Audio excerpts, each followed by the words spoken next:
Ang sulat ni Pablo sa mga taga-Galasya. Unang kabanata. Mula kay Pablo na hinirang na apostol, hindi ng tao, ni sa pamamagitan ng tao, kundi ni Hesukristo at ng Diyos Ama na muling bumuhay kay Jesus. Ang lahat ng kapatid na naririto ay kasama kong bumabati sa mga iglesia sa Galasya. Sumainyo nawa ang pagpapala at kapayapaang mula sa Diyos Ama at sa ating Panginoong Hesukristo. Inialay ni Hesukristo ang kanyang buhay dahil sa ating kasalanan, ayon sa kalooban ng ating Diyos Ama, upang mahango tayo sa kasamaang naghahari ngayon sa sanlibutan ito. Purihin ang Diyos magpakailanman. Amen. Nagtataka ako kung bakit kay dali ninyong tinalikuran ng Diyos na tumawag sa inyo sa pamamagitan ng habag ni Kristo, at kayo'y bumaling agad sa ibang magandang balita. Ang totoo'y wala namang ibang magandang balita. Kaya nga lamang, may mga nanggugulo sa inyo at nagsisikap na baguhin ang magandang balita ni Kristo. Sino man, maging kami, o isang anghel mula sa langit, ang mangaral sa inyo ng magandang balita na iba sa ipinangaral namin sa inyo, parusahan siya ng Diyos. Sinabi na namin ito sa inyo at inuulit ko ngayon. Kung may mangaral sa inyo ng magandang balita na naiiba kaysa tinanggap na ninyo, parusahan siya ng Diyos. Bakit ko sinasabi ito? Dahil ba sa ibig kong mapuri ng tao? Hindi. Ang papuri lamang ng Diyos ang tangi kong hangad. Sinisikap ko bang magbigay lugod sa tao? Hindi. Kung yan lamang ang talagang hangad ko, hindi na sana akong naging alipin ni Kristo. Ibig kong malaman ninyo, mga kapatid, na ang magandang balitang ipinangaral ko'y hindi katha ng tao. Hindi ko ito tinanggap mula sa tao, at hindi rin itinuro sa akin ng sino mang tao. Si Hesukristo mismo ang naghayag nito sa akin. Hindi kaila sa inyo kung paano akong namuhay noon bilang masugid na kaanib ng relihiyon ng mga Hudyo. Walang awa kong inusig ang iglesia ng Diyos at sinikap na ito'y wasakin. Ako'y naging masugid sa relihiyong yon nang higit sa maraming Hudyong kasing edad ko, dahil sa malaking malasakit ko sa kaugalian ng aming mga ninuno. Ngunit sa kagandahang loob ng Diyos, minabuti niyang ako'y piliin bago pa ako'y panganak, at tinawag niya ako upang maging lingkod niya. At nang ihayag sa akin ang kanyang anak, upang maipangaral ko siya sa mga hintil, hindi ako humingi ng payo kanino man. Hindi rin ako nagpunta sa Jerusalem upang makipagkita sa mga apostol na nauna sa akin. Kundi sa halip, nagpunta ako sa Arabia. At pagkatapos, ay bumalik ako sa Damasco. Pagkaraan ng 3 taon, pumunta ako sa Jerusalem upang makipag-usap kay Pedro. At 15 araw kaming nagkasama. Wala akong nakitang iba pang apostol maliban kay Santiago na kapatid ng Panginoon. Totoong lahat ang isinusulat ko sa inyo. Alam ng Diyos na hindi ako nagsisinungaling. Pagkatapos, pumunta ako sa mga lalawigan ng Syria at ng Cilicia. Hindi pa ako kilala noon ng mga Kristiyano sa Judea. Nakarating lamang sa kanila ang ganitong balita. Ang dating umuusig sa atin ay nangangaral na ngayon ng pananampalatayang dati sinikap niyang wasakin. Kaya't nagpuri sila sa Diyos dahil sa akin. Ikalawang kabanata. Makalipas ng 14 na taon, muli akong pumunta sa Jerusalem na kasama sina Bernabe at Tito. Bumalik ako sapagkat inihayag sa akin ng Diyos na dapat akong pumunta doon. Nakipagpulong ako ng sarilinan sa mga kinikilalang pinuno ng iglesia. At inilahad ko sa kanila ang magandang balitang ipinapangaral ko sa mga hintil. Ginawa ko ito dahil ayokong mawalan ng kabuluhan ang aking ginawa at ginagawa pa. Ang kasama kong si Tito, kahit na siya'y isang Griego, ay hindi nila pinilit na patuli. Kahit may ilang nagkukunwaring mananampalataya na nagtangka niyon. Nakihalubilo sila sa amin upang manmana ng kalayaang taglay natin kay Kristo Jesus. upang kami muli nilang maalipin. Hindi kami nagpailalim sa kanilang kagustuhan kahit isang saglit, upang maingatan namin para sa inyo ang tunay na kahulugan ng magandang balita. Ngunit walang pinuna sa aking ipinapangaral ang mga kinikilalang pinuno. Hindi mahalaga sa akin kung sino man sila, sapagkat walang itinatangi ang Diyos. Sa halip, kinilala nilang ako'y hinirang ng Diyos upang mangaral ng magandang balita sa mga hintil. Tulad ni Pedro, na hinirang naman upang mangaral ng magandang balita sa mga Hudyo. Ang Diyos na nagbigay ng kapangyarihan kay Pedro na mangaral sa mga Hudyo, ang siya rin nagbigay sa akin ng kapangyarihang mangaral sa mga hintil. Nakita ni na Santiago, Pedro at Juan, mga kinikilalang haligi ng iglesia, na ako'y talagang binigyan ng tanging kaloob na ito. Kaya't tinanggap nila kami ni Bernabe bilang mga kamanggagawa. Pinagkasunduan namin na kami sa mga hintil mangangaral at sila namay sa mga Hudyo. Ang hiling lamang nila ay huwag naming pababayaan ang mga dukha. At talaga namang patuloy ko itong ginagawa. Nang si Pedro ay nasa Antioquia, harapan kong sinabi sa kanya na mali ang kanyang ginagawa. Bago dumating ang ilang sugo ni Santiago, siya ay nakikisalo sa mga hintil. Subalit nang dumating na ang mga yon, lumayo na siya at hindi na nakisalo sa mga hintil dahil sa takot niya sa pangkat ng mga Hudyo. At gumaya naman sa kanyang ibang mga kapatid doon na mga Hudyo. Pati si Bernabe ay natangay ng kanilang pagkukunwari. Nang makita kong hindi ayon sa tunay na diwa ng magandang balita ang kanilang ikinikilos, sinabi ko kay Pedro sa harap nilang lahat, kung ikaw na isang Hudyo ay namumuhay na parang hintil at di bilang Hudyo, bakit mo ngayon pinipilit ang mga hintil na mamuhay na gaya ng mga Hudyo? Kami ipinanganak na Hudyo at hindi makasalanang hintil. Alam naming ang tao'y pinawawalang sala dahil sa pananampalataya kay Hesukristo at hindi dahil sa pagsunod sa kautusan.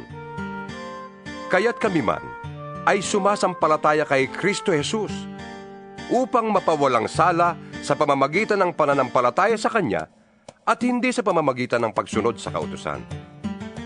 Sapagkat ang tao'y hindi pinawawalang sala dahil sa pagsunod sa kautusan.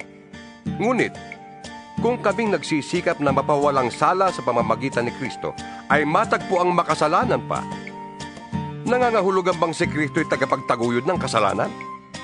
Hindi maaari yan. Sapagkat kung itatayo kong muli ang winasa ko na, ipinapakita kong makasalanan nga ako. Ako'y namatay na sa kautusan, sa pamamagitan na rin ng kautusan upang ngayon mabuhay para sa Diyos. Namatay na akong kasama ni Kristo sa krus. Hindi na akong nabubuhay ngayon, kundi si Kristo na ang nabubuhay sa akin. At habang ako'y nabubuhay pa sa katawang lupa, namumuhay ako sa pananalig sa anak ng Diyos na umibig sa akin at naghandog ng kanyang buhay para sa akin. Hindi ko maaaring tanggihan ang kagandahang loob ng Diyos.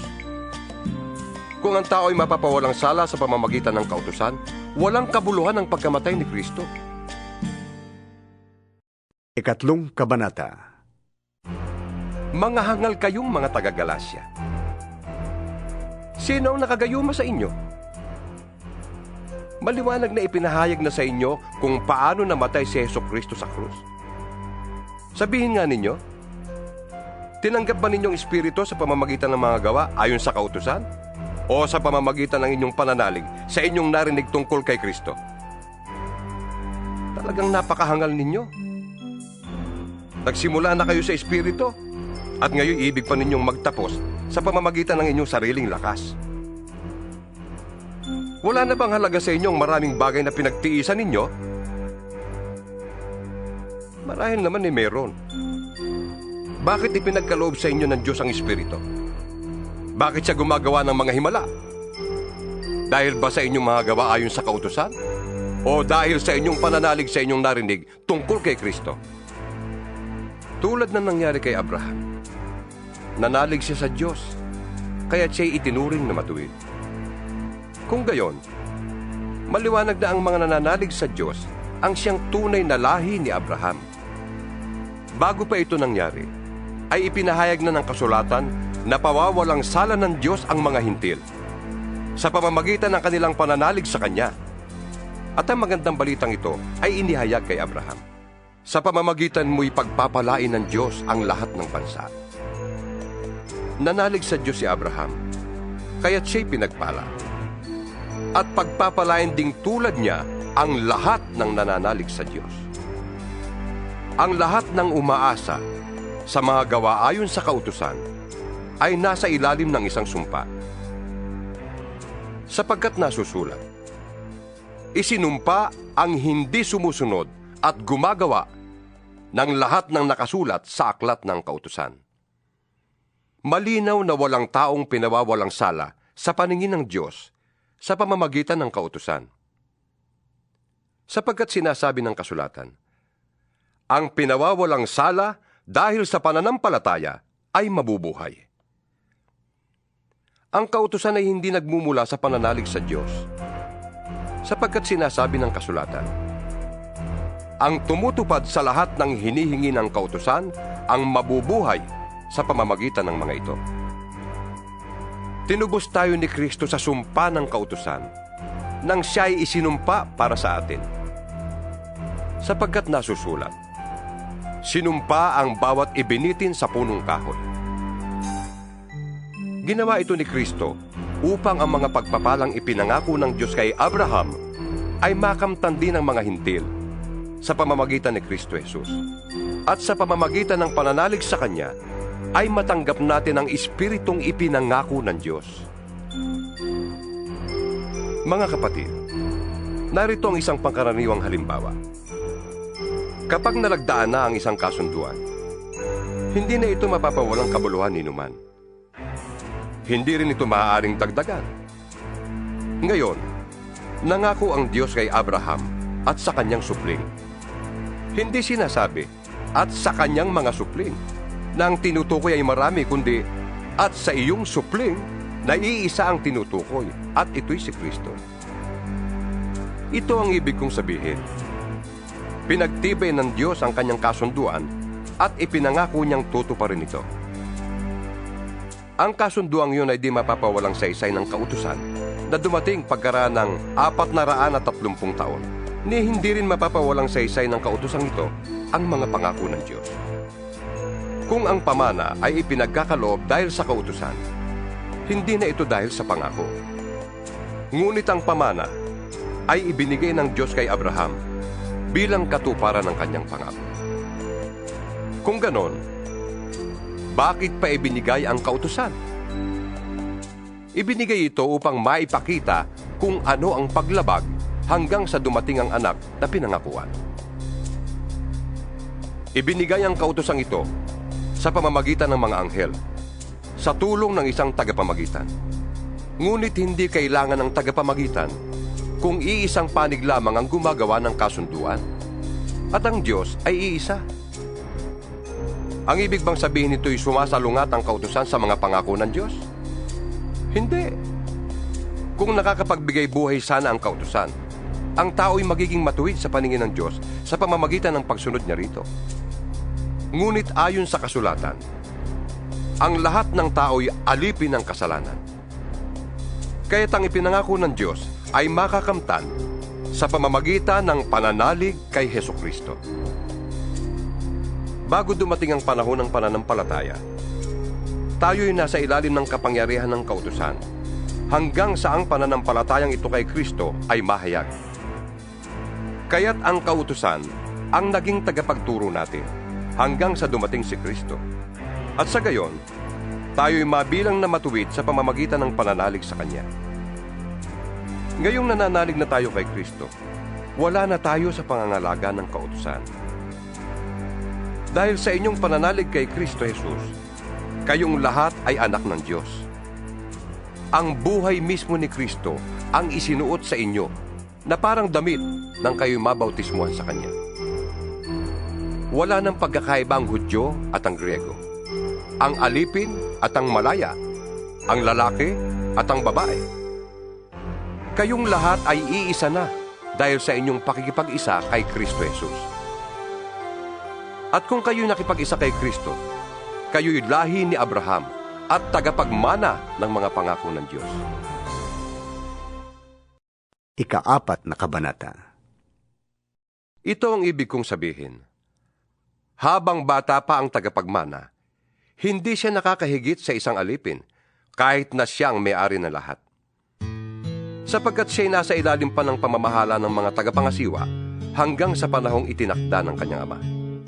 Gayon din naman, noong hindi pa tayo nananalig kay Kristo, tayo'y nasa ilalim ng mga tuntuning umiiral sa sanlibutan ito.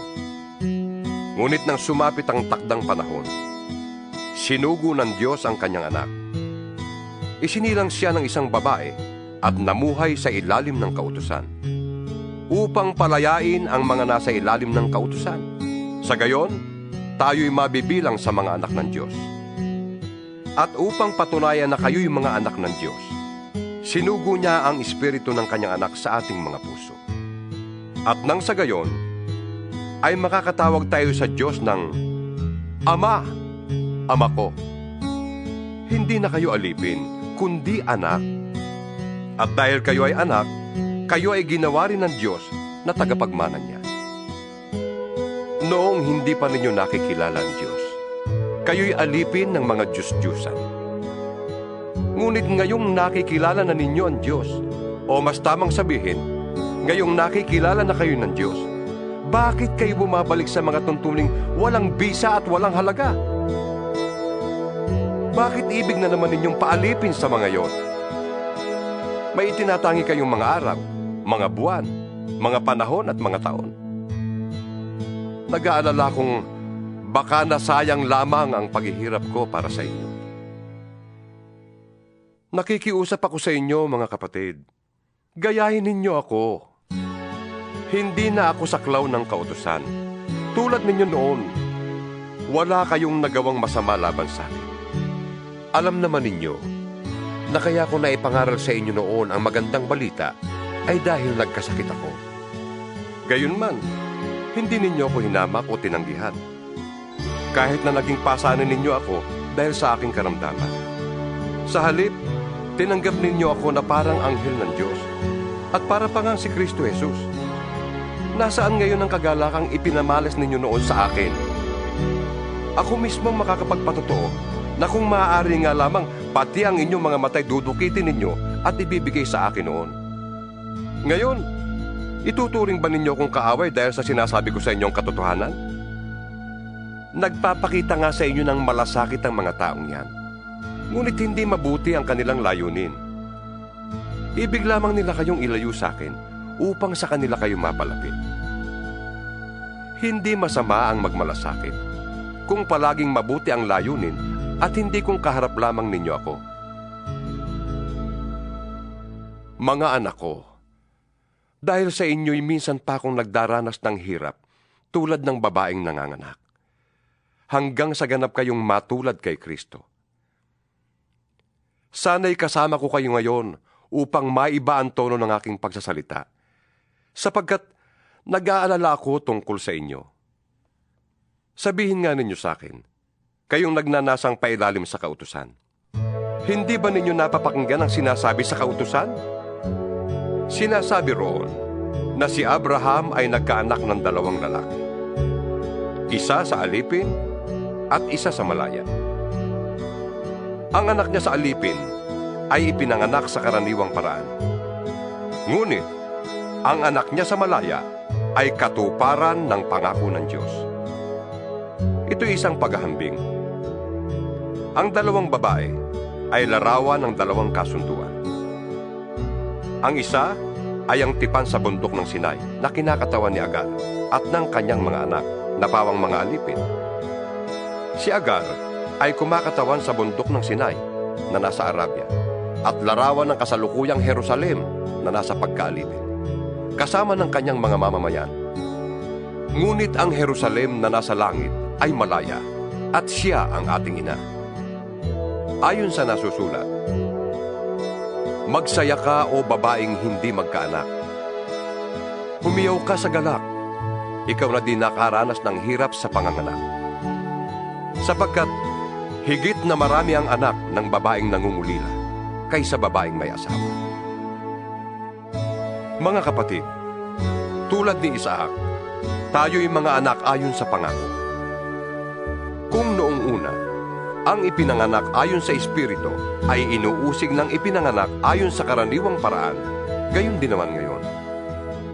Ngunit ganito ang sinasabi ng kasulatan: palayasin mo ang babaeng alipin at ang kanyang anak, sapagkat ang anak ng alipin ay hindi dapat makahati sa mana ng anak ng malaya. Kaya nga, mga kapatid, hindi tayo anak ng alipin, kundi ng malaya. 5 Kabanata. Malaya na tayo dahil pinalaya tayo ni Kristo. Kaya magpakatatag kayo at huwag nang paalipin pang muli. Akong si Pablo ang nagsasabi sa inyo. Kapag nagpatuloy kayo, binabaliwala ninyo si Kristo. Inuulit ko, ang lahat ng taong nagpatuli ay kailangang sumunod sa buong kautusan. Kayong nagsisikap na maging matuwid sa pamamagitan ng pagtupad sa kautusan, nahiwalay na kayo kay Kristo at nawalay sa habag ng Diyos. Ngunit kami umaasa na kami magiging matuwid sa pamamagitan ng pananampalataya at ito'y sa kapangyarihan ng Espiritu Santo. Sa mga nakipag-isa na kay Kristo Jesus, hindi na mahalaga kung ang isang tao ay tuli o hindi. Ang mahalaga ay ang pananampalatayang nakikita sa mga gawang udyok ng pag-ibig. Mabuti na sana ang inyong ginagawa. Sinong pumigil sa inyong pagsunod sa katotohanan? Hindi yang gagawin ng Diyos na tumawag sa inyo. Wika nga, napapaalsa ng kaunting libadura ang buong masa ng harina. Nagtitiwala ako na sasang-ayon kayo sa akin sa bagay na ito, dahil sa ating kaugnayan sa Panginoon.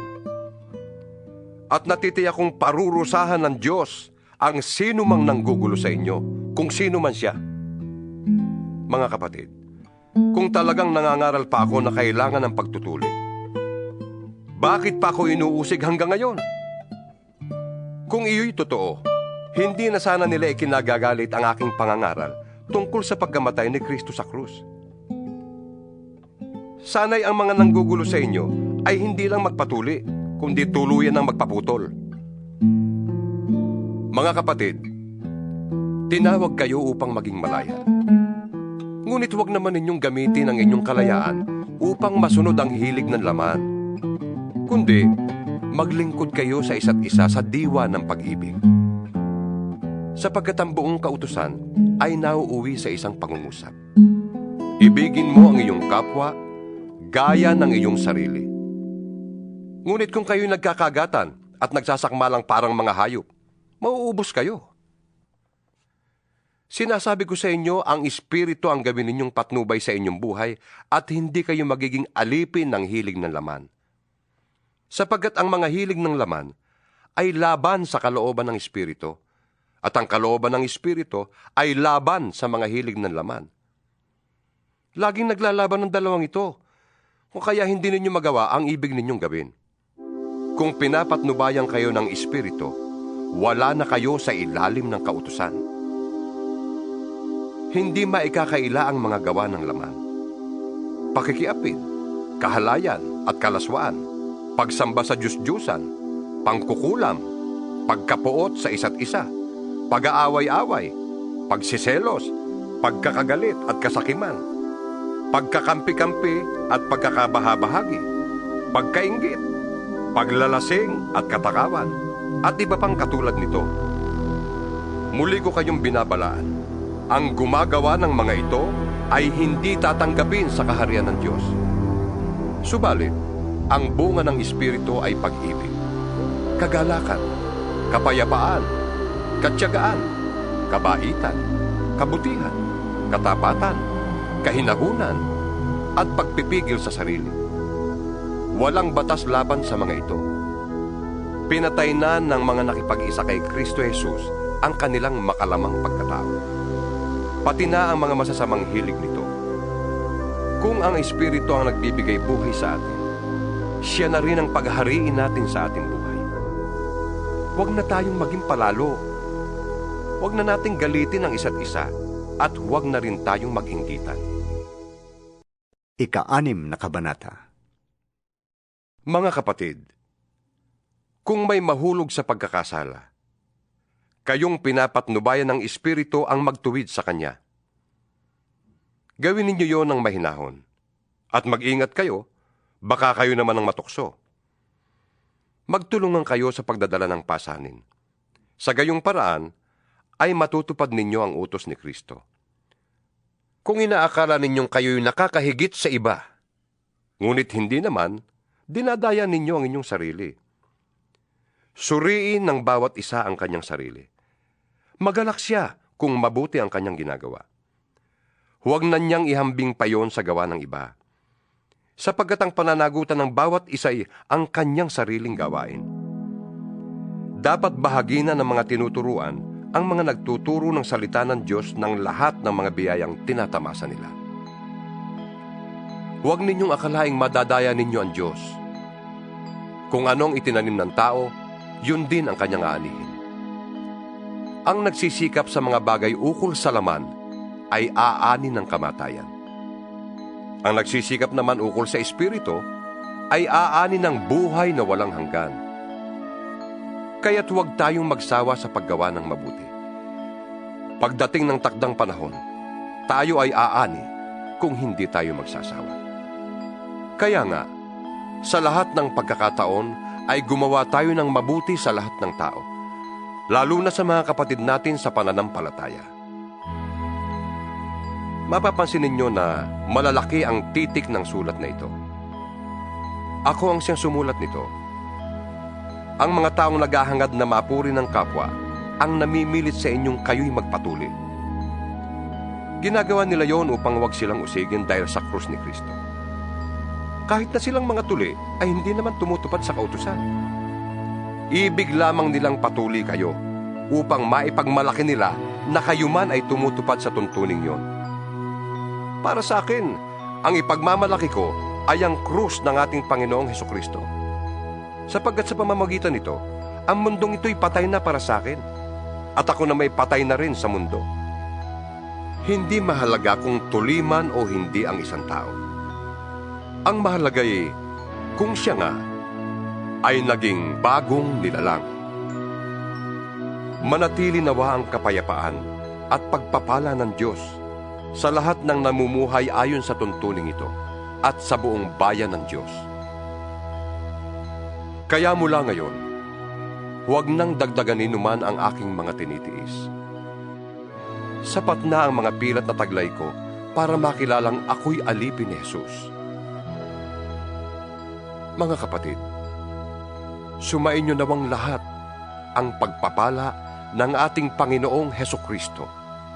Amen.